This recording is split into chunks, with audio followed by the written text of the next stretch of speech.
Sam Widges, Soho, London. When I got out of the Air Force, I headed to London. In the previous year or two of my career in the RAF, a transformation in my thinking, attitudes and appearance had changed quite radically, something I might discuss at some future date. Basically, I'd been transformed from a flannel and blazer wearing individual to a melange of the beat and the bohemian. Anyway, I headed to London, and in fact I found a place to lay my head in a flat share in Willesden High Road. In fact, one of the guys, I'd known in the Air Force, so it was an easy transition.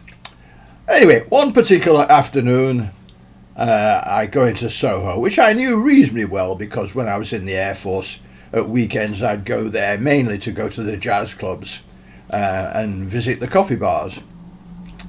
Sam Widges was a famous coffee bar on the corner of Diable Street and Berwick Street in Soho.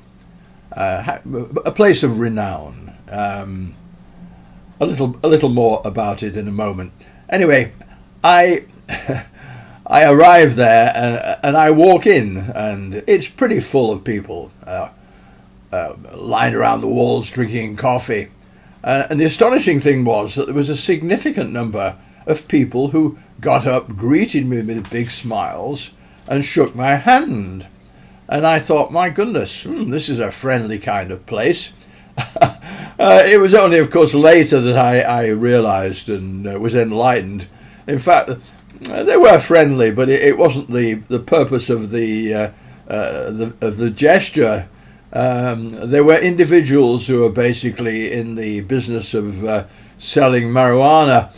So they would greet everybody who arrived and shake their hands to put off observers.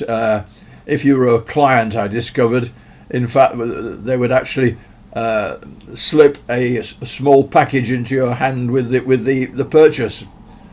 Anyway, that was my introduction to Sam Widges.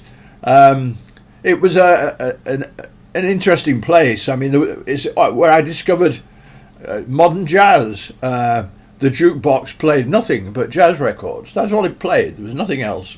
And I heard all the greats all of a sudden. And I'd been an ardent traditional jazz musician and jazz fan, and I began to realise that there was a much wider world, musically and otherwise, than I won't call it the confines, but the boundaries of traditional jazz. In the basement there was actually a club, a free club, which in fact the space was used for folk singing and various things, but particularly for jazz.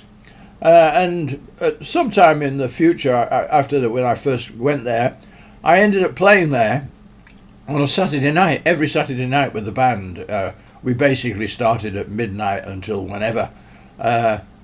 Amongst the other musicians was the late Dave Tomlin, who was a very good saxophone player, an excellent saxophone player, and various other people, renowned and unknown, would actually wander in and play. It was an extraordinary experience, really extraordinary.